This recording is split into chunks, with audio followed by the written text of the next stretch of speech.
My name's Christa. I'm a registered dietitian. I'm also the director of food and nutrition services at the hospital.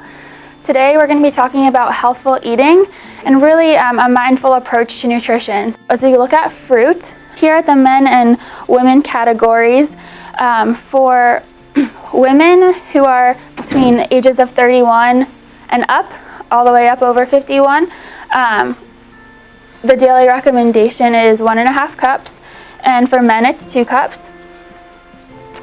And fruit, it provides our essential nutrients that we might not be able to get from other foods, things such as potassium. So potassium helps us maintain a healthy blood pressure. It's found in things such as cantaloupe, bananas, and honeydew, even in orange juice. And again, like we said earlier, juice is okay if we're having 100% fruit juice and using it as one of our fruit servings. A lot of fruit also has fiber in it, and the fiber comes from the skin of the fruit. So if you are having trouble, we'll talk about this further too, about chewing and things like that. If you're having trouble chewing, you might be taking the skin off of your fruits and vegetables, and that's okay. We'll just work on ways to incorporate fiber through other methods. But if you can eat apples with the skin on, and potatoes with the skin on, things like that, I would recommend it because that's where the fiber is coming from. Vegetables have 5 different subgroups. Dark green, which would be our leafy vegetables, spinach, kale. Starchy vegetables are peas, corn, and potatoes, and those are vegetables that contain carbohydrates. So all other vegetables contain such a minuscule amount of carbohydrate that we don't count it against our carb intake. Red and orange vegetables are bell peppers, carrots, tomatoes, and then beans and peas, which are pretty self-explanatory, but each category provides different nutrients for us. So we want to make sure we're getting a variety of vegetables and not just having every night at dinner only having carrots. And carrots are great, they're good sources of nutrients for us, but maybe 2 or 3 nights a week having carrots, and then the other nights making something such as green beans, and then maybe some sauteed spinach, things like that, to switch up which vegetables we're getting. So again, we want to make sure we're incorporating a variety of different vegetables into our diet. I have some examples for you. So butternut squash, for example, is a starchy vegetable. I think it's delicious. A lot of people do once they try it, and it can be incorporated into a lot of different meals and cooked differently. And there's vitamin A in squash. So vitamin A is important for several different things. One is our eye health. It promotes immunity as well, so especially now during a cold season and flu season, making sure that we're getting all of our essential nutrients and vitamins from fruits and vegetables is especially important. It helps fight inflammation, so if you are fighting inflammation right now with one of your muscles or something that your doctor has talked to you about, making sure that we're eating adequate fruits and vegetables really does help with that. And then vitamin A also helps with our skin growth and skin regeneration if we have a cut or a scrape or something like that. Tomatoes contain the phytonutrient lycopene, and that's also connected to immunity. So again, this is just an important time of year to make sure that we are fighting off colds and flu and different viruses. Spinach is one of my favorites. It contains iron, which that is found, so the best source of iron is meat, but we know that we want to make sure we're staying within our 6 ounces of meat intake per day, so we should also be looking for other sources of iron in our diet. Citrus fruits contain it, and spinach. So spinach is one of the best vegetable sources. I don't know if a lot of people eat raw spinach.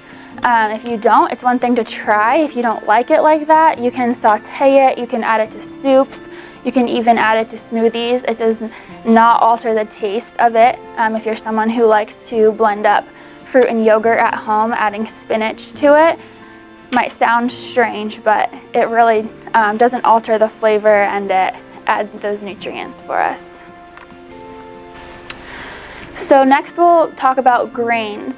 So some people are here, stay away from bread, stay away from carbs, and that's not necessarily true at all. We just want to make sure that we're eating a proper and balanced diet, and that includes whole grains. So there's a difference between whole grains and refined grains. Whole grains contain the entire grain, so everything about it that's naturally occurring stays with it. Refined grains are milled to remove several parts of the grain, and that's done for several reasons. It's to make it smoother. So you know the difference between whole grain bread and white bread. White bread is definitely smoother in taste and texture. However, it's taking out some of the essential nutrients that we need. It does add to the shelf life, so that's part of why white bread, white pasta, white rice has a much longer shelf life than whole grain foods. And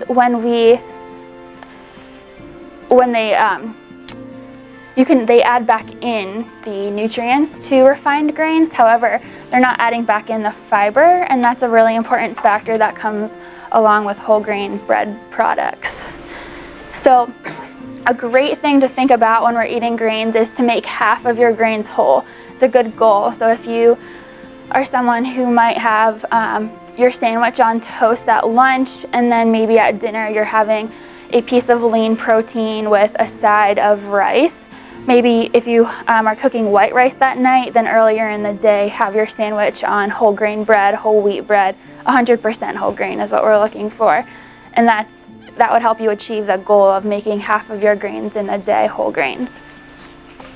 There are also some great foods that we can try in our diet if we haven't tried them yet. One would be quinoa.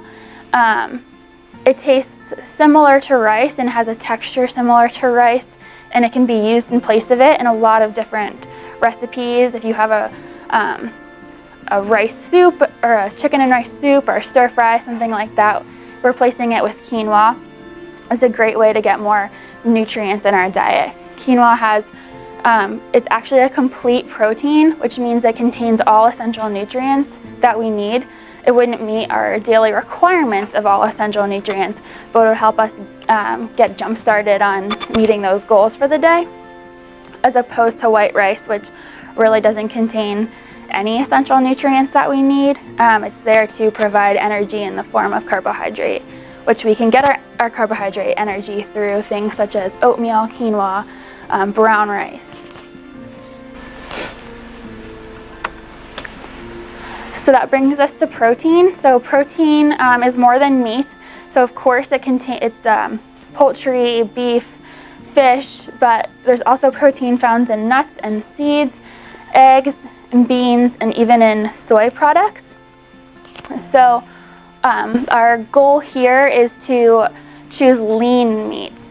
So no, we're not saying you can never have a steak that contains fat or anything like that, but we want to focus on the majority of the time choosing meats that are lean. So what does that mean?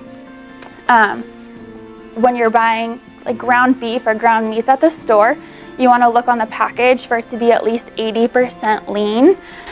I've seen out there like 90%, 96% lean ground beef, and the higher you can go, the better. It gets a little bit more costly. So what I personally like to do is when there's like 96% lean ground beef on sale at the store, buying that and putting it in my freezer, because that you can definitely find it on sale for the same price as the 80% lean ground beefs, and then you're up there with your lean meats. There's nothing wrong with using the 80% lean meats, but the higher we can go, the less fat that we're getting in our diet from meat, and the more room we have for additional healthy fats. Steak, you can just cut out the fat that you see in your steak. You'll be able to visually see it, and you cut around it. Chicken is, I think that's here on my next slide. Chicken is lean. You would want to find the boneless, skinless chicken more so. The bone isn't causing you any negative intake. However, normally if you have bone-in chicken or bone-in meats, there's usually skin on it, and that's leading to higher fat intake as well. So here are some examples of meats that you can buy to increase your lean protein intake. So round steaks and roasts and top loin. And then again for chicken and turkey, just looking for those boneless, skinless cuts. Trimming away visible fat. And then our cooking method for our meat also plays a role in how much fat we are consuming. So broiling, grilling, roasting are three of the best methods for cooking meats. You're not going to be cooking it in an additional fat source, and it's going to be draining off some of that fat that we don't need to consume with our meal. And again, draining off the fat is one thing we can do. Now, you might be wondering, like, should I never eat bacon, things like that. And of course, we don't promote to never eat something. We would just want to limit our intake to 1 to 2 days per week is usually what we recommend for bacon, and to make sure we are doing this here and draining off the fat. So even using paper towels to get some of that fat off of it, or cooking it in a method so that the fat drips off of the meat. And again, we would limit any breading and gravies that's increasing our fat intake there, and using nuts and seeds to replace proteins, not in addition to them. And you'll probably be hearing me say, you want to cut out the fat and limit the fat. There's nothing wrong with consuming fat in our diet. We actually need fat, but we're looking to replace fat in our diet with healthier options, which would be avocado, nuts, seeds, things like that. They all contain healthy fats for our body. So if we can limit the fat that we're intaking from a piece of steak or from bacon and replace it with what we refer to as healthy fats, that's really going to help our bodies thrive, and it provides more essential nutrients than just the fat that we're getting from something such as processed meats. So next we move on to dairy. You'll see it in the corner there. It's also an important part of a balanced diet. We are looking for about 3 cups a day for men and women. So if you are a milk drinker and you like yogurt and you like cheese, you're probably easily getting this 3 cups or more. And I know it sounds like a lot, but it's not in the long run, because this is 3 fluid cups. So if you are filling up a tall glass of milk at dinner, you may have 2 cups right there in your 1 cup that you think it's 1 cup. So that's another place where I like to go back to make sure I recommend that you use measuring cups for a couple days to get yourself to see how much you're actually really eating and drinking, because you might be having 6 cups of milk and yogurt and cheese when you add it all up instead of 3. And so I would recommend skim and 2% milk over whole milk, just because of that fat content coming from the milk, when we can be replacing that with a healthier fat in our diet. Calcium comes from dairy products. It's also found in fortified juices. And if you don't use cow's milk, if you have an allergy or an intolerance, it is important to make sure we are somehow getting that calcium in our diet. So whether you use soy milk, almond milk, any type of alternative to it, that is important as well. Our bodies and our bones do rely on that calcium source. So one thing about dairy is it can contain a lot of hidden sugar. So this yogurt actually has 3 grams more of sugar than a medium-sized glazed donut. So we are taking something that is really healthy for our bodies, which would be yogurt, and adding so much sugar to it that it is now a donut. And I don't mean to say that from a nutrient standpoint, solely from a sugar standpoint, because the one thing I hear people say sometimes is, well, then why don't I just eat the donut? And because this yogurt is providing us with prebiotics, probiotics, calcium, things that our body needs more so than we would get from a donut at all. However, if we want to take it a step further, we could eliminate things like this, like the fruited yogurts, and use plain yogurt. Plain yogurt is not appealing to some people because it is sour, but what I love doing, and I recommend to everyone I talk to about this, is to buy frozen fruit and plain yogurt. And then you put the frozen fruit in your yogurt in the refrigerator, and the fruit becomes no longer frozen, and you have fruited yogurt. It tastes just as good. It actually tastes better to a lot of people. And you're having, you're not dumping sugar right into that yogurt. You're using two naturally occurring things, which would just be plain yogurt and plain fruit. And you're having a very similar product without all of that additional sugar added in. And then you could even sweeten it to your liking. So if you're like, okay, I still need this to be a little bit sweeter, you could add a tiny bit of sugar, just like you would add to your coffee, instead of purchasing something that is already containing as much sugar as a donut. There is a lot of sugar in fruit, and there's sugar in plain yogurt as well. But that is coming from a naturally occurring source, and it's not added to the product. Fiber is important for a variety of reasons. Most importantly, it helps with our digestion. So if you don't eat a lot of fiber right now, we recommend starting really slowly, increasing it in your diet, because fiber does one of two things for us.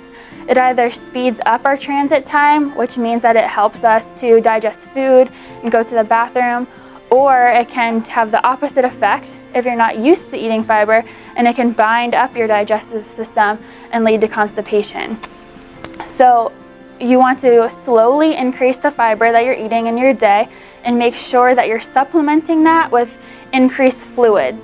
So increasing your water intake and your fiber intake will have a positive effect on digesting your food and helping you feel fuller longer.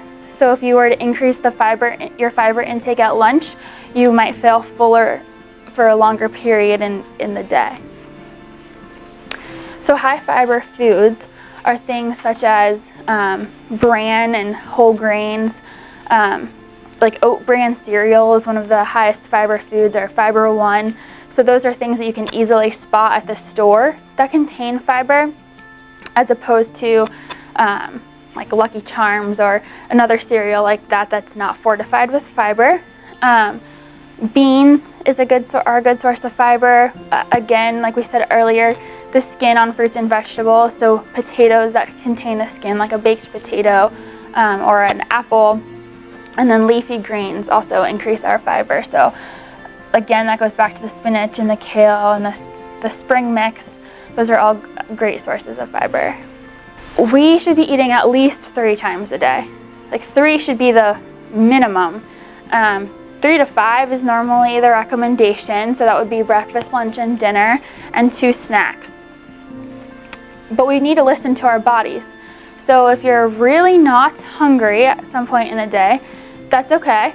But if you are really hungry and you're thinking, well, I just had a snack, you still need to listen to your body, because if you don't, then at the next meal you're really going to overeat and overindulge and have cravings for foods that you wouldn't otherwise have cravings for if you would have had your snack. We need to increase our fluid intake. We can often mistake thirst for hunger. So if you're feeling really hungry, but you're thinking, hey, I just ate breakfast, like why am I still so hungry? It's probably because you didn't drink anything or enough before breakfast. So I really recommend having an entire glass of water before you start to eat your meals, and that will help you to see if you're hungry, if you're thirsty, how much food you're hungry for, and just throughout the day making sure that we are drinking enough water. I really can't stress that enough. Just staying hydrated throughout the day is so important, not only from a diet standpoint, but just from a regulatory, all the systems in your body rely on fluids. If you don't like water, or you don't think you can increase your intake of water, there are a lot of ways around that. You can add fruit to your water, like whole actual fruit, and let it sit in there for a while to start to flavor it. You can use things such as the packets that you can buy at the store, like Crystal Light and things like that.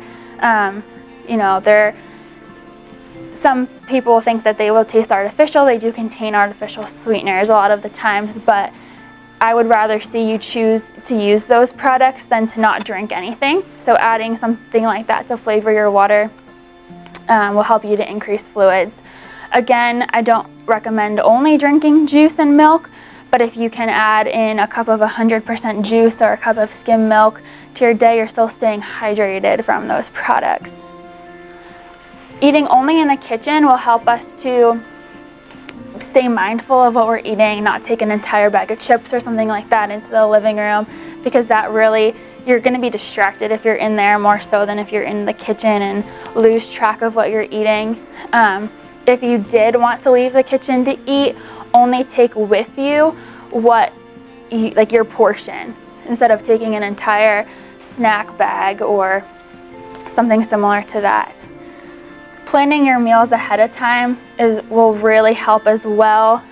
So if you're going to have a busy couple of days, making sure that you have appropriate foods at home, and even possibly already cut up or already started to be prepped for the week or just a couple of days, will really help you to go that way. So if you have at home some vegetables and some chicken, but you had a really, really busy and long day, and you get home, are you going to really want to chop up those vegetables? Probably not. So if you take like a Saturday or a Sunday and you get some of that done, then when you get home, it's really easy just to saute up in a pan some of the vegetables that you cooked up, instead of having them just sit in your refrigerator. Using smaller plates is a great way to focus on what your serving size is. So again, using measuring cups, I really promote to doing that, and just to get a feel for what a serving is. And then you would see that you might be able to use a smaller plate or a smaller bowl, and that helps your brain think that the bowl is full. Because if you use a big bowl with a small serving, you're going to think that you're not getting enough food. But if you put that into a smaller bowl or a smaller plate, your brain will think, okay, this bowl is full, this will be filling to me. And again, emotional eating is something that we touch on a lot, because everyone, myself included, if I'm feeling stressed or having a really coming home from a tough day at work, something like that, one of our first things to do would be to eat or to reach for the chocolate chip cookies or the ice cream or something like that. So there's a lot of activities we can do instead. Some great tips would be to call a friend, go for a walk, read a book, do something like that, instead of, if you're hungry, of course, to eat a snack, but not to eat solely based on stress. It's really fun to make eating a social event. So I enjoy cooking, I enjoy eating, I'm sure we all do. So when we can, if we can invite a friend to join us, that can help us to have conversation over our meal, and to be mindful of what we're eating and serving, because we want to serve our friends and our family healthful foods. So that will help us to choose wisely when we're cooking, and to also maybe be a little bit distracted from just focusing on the food in front of us.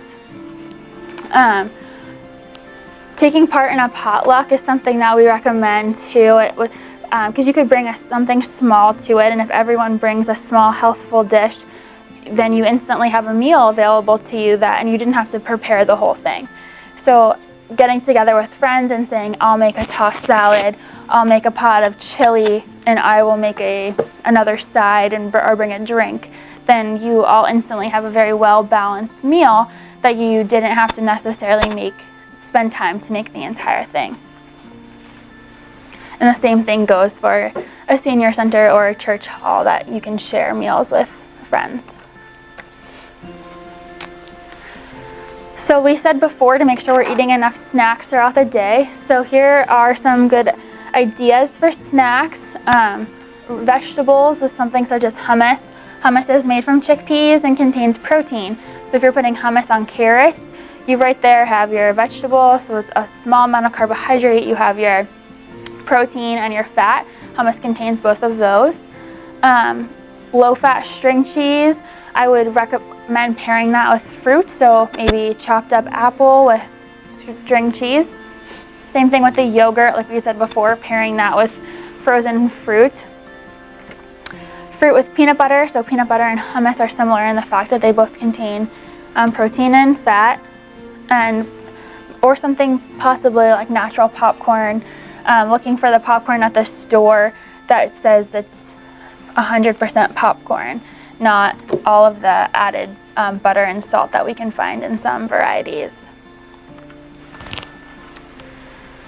So sometimes food starts to lose its flavor. All of our tastes change, especially as we get older. Our taste buds really do start to become altered. So if one of your favorite foods tastes differently, it truly might be that it now tastes differently to you. So we recommend using spices. So if you're cooking something and our sense of smell plays a huge role into our sense of hunger. You might not notice that all the time, but once you start to lose that sense of smell and taste, you'll see it playing a role. Like you might not feel as hungry anymore because you can't smell anything. And that you might notice that when you're sick too. And that we need food to feel better. So food gives us energy. It gives us energy to get over a cold, just a virus.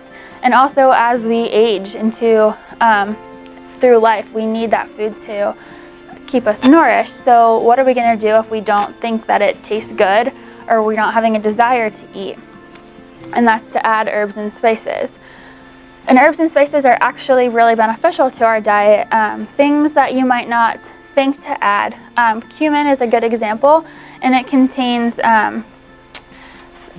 thymol, which stimulates digestion. So cooking with more variety other than just salt and pepper, garlic, starting to add in additional spices to our diet not only helps our food to taste better, but they also have, some of them have anti-inflammatory properties and aid in digestion as well.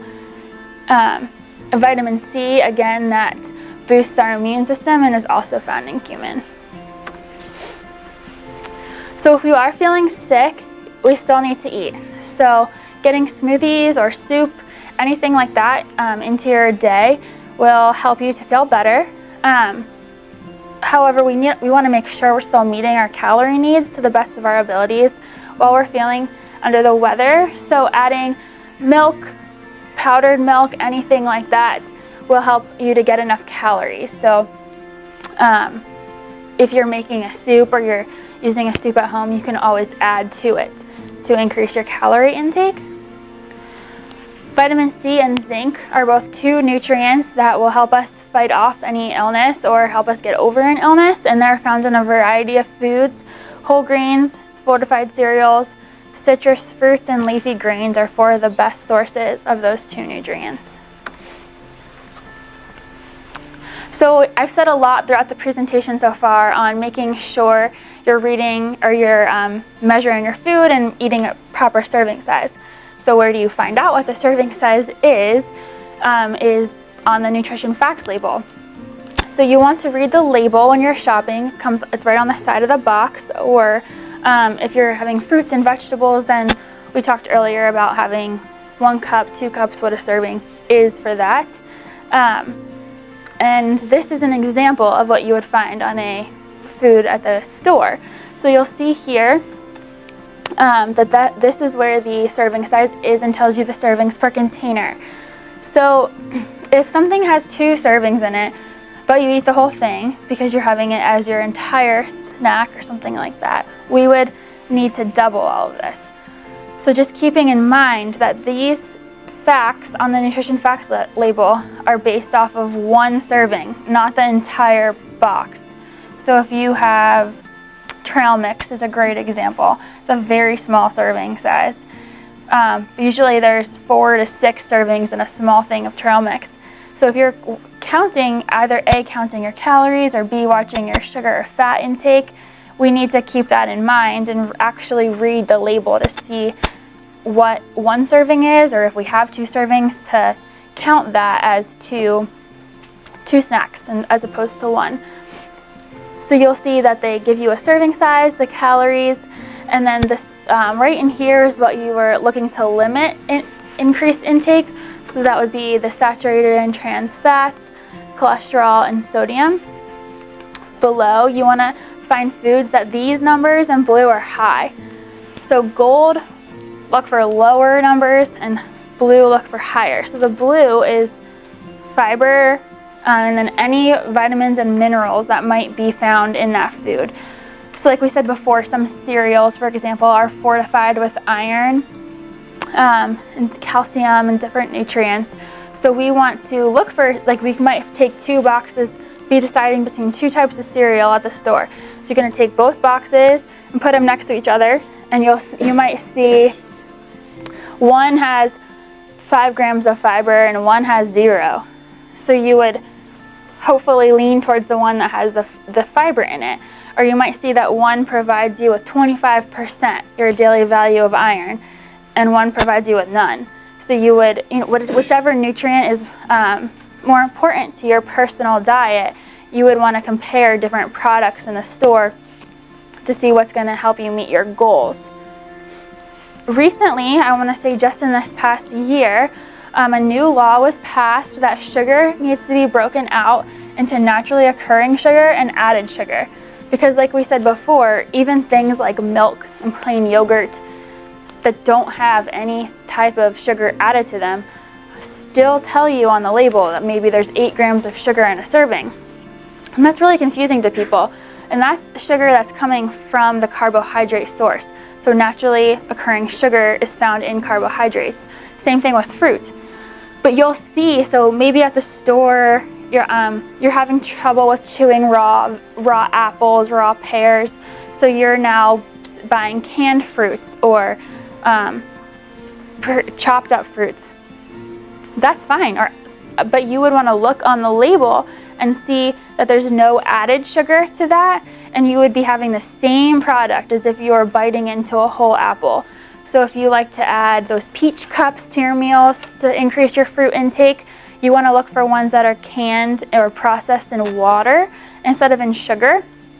And it will tell you on the front of the package that these are processed with water, but you'll also see on the back of the package now that there's no added sugar. So that will help us to monitor our fruit and added sugar intake, because that's where we might run into a bump in the road, because we want to be increasing our fruit intake without increasing our added and processed sugar. So some great swaps are if you like to go get a coffee at the store or at a coffee shop with friends, or when you're out and about, asking for skim milk in it, or if you put your own milk in, using skim instead of adding whole milk or creamer. So that will help us get that little bit of calcium and the dairy that we need without adding all of the extra saturated fat. Again, we said this before, but putting that frozen fruit in your yogurt is a great trick. And if you buy plain yogurt, you can buy a whole tub of it and use it for other things as well. No one ever really notices the difference between sour cream and yogurt. So if you can put that on maybe a tortilla that you're having, or one of my personal favorites is to make chicken salad with plain yogurt instead of sour cream. You really can't tell with everything else mixed in. A great recipe is doing diced chicken with maybe some apples or grapes and mixing plain yogurt and then salt and pepper, and you can't tell that it's not the sour cream and mayo combination. You can even use salsa in place of ketchup. There's nothing terribly wrong with ketchup. It does contain a lot of extra sugar and salt. If you're eating it in small amounts, like most of us are, it's okay. However, if you replace that with salsa, you're getting all the vegetables from the salsa, so peppers, tomatoes, onions, and there's minimal salt and sugar added to that, as opposed to ketchup. Ketchup is processed with a lot of extra sugar. You could always try turkey in place of beef. So beef has a great place in our diets, but we don't need it every day. We do need protein every day though. So maybe mixing it up with turkey or ground chicken is available, or you can even use beans some days in place of your meat. I made a buffalo chicken dip recently without the chicken, which I know might sound strange, but I mashed up white beans and was able to increase that fiber intake and that protein intake in my diet through a favorite, sports snack, and without adding all of the extra chicken to that. So there's lots of ways that you can kind of switch it up and put turkey in your chili or chicken in your chili and make sure that you're getting a variety of foods. You can also put vegetables in place of a lot of starches. I don't know if you've seen it at the store or just heard from others, but there's now a ton of products out there that are made from cauliflower and not from rice.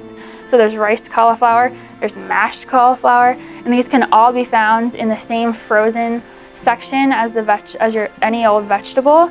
And you can use that in place of rice or potatoes, and that will help increase your vegetable intake.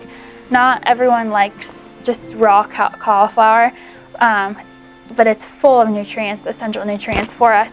So if you can saute it in a pan just like you would with rice or potatoes and have it taste similar and have the same texture, then it's definitely worth a shot in your diet. So we'll touch on how this translates to our energy level. So protein and carbs have 4 calories per gram, and fat has 9 calories per gram. So that means that for the same weight of each item, there's more calories that you're ingesting from the fat than from the protein or carbohydrates. So I just wanted to go over a couple of examples of how that translates to energy. So for walking for 1 hour, burns 150 calories. Golfing burns 200 calories, and an hour of tennis burns 260 calories.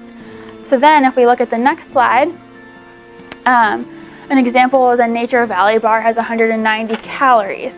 So that's about an hour and 20 minutes of walking. So we don't need to burn off all of the food that we eat as our body needs it. But if we are either looking to maintain or to lose weight, we would need to match or exceed our exercise with our food intake. If you wanted to do any type of monitoring of what you currently eat to get a baseline, here are some great resources to do that. If you have access to a computer or a mobile device, anything that with the internet on it, there are several websites. If you go to the USDA website, there's something called the Super Tracker, and it will tell you all the nutrients in basically every food. It's a government-run website. It's the U.S. Department of Agriculture, and so you can type in whatever you're eating and it will tell you all of the nutrition facts about it. Same thing with something called MyFitnessPal. You can put that you walked for an hour and then you had an apple, and then for dinner you had a bowl of chili and a piece of cornbread, and it will show you everything, what you're intaking, what you're burning. And I would be happy to at the end too if anyone wanted to look at those sites to show it to you. Or just a simple food journal, so writing down on a piece of paper what you're eating. That keeps you personally accountable. I don't want to write down that I ate 2 bowls of ice cream. Putting it on paper makes it more real. And knowing that I'm keeping myself accountable in that way. I would feel great if I wrote down that I had half a cup of ice cream after dinner, but I wouldn't feel so great if I had to write that I had 2.5 cups, because then it just helps to keep you mentally accountable to yourself. So we do have several different therapeutic diets that you might have either now or down the road that your physician might tell you that is appropriate for you. So if you're undergoing something with heart disease or diabetes, you would follow one of these diets. And they're just something that your dietitian or your doctor would work one-on-one with you. to follow. So if you do have any trouble chewing, we need our teeth. Our teeth do so much more than we think that they do. Not only do they help you chew up your food to make it safe to swallow, but they chew up your food in a way that your body can digest it. So your body digests food that's broken down better than food that's whole. So same thing with, saliva. The saliva our mouth produces is important for digestion. It helps you, again, to swallow and to digest that food. So making sure that you're drinking enough fluids and having food that is softer or might not need to be chewed as much if you're struggling is really key throughout our day.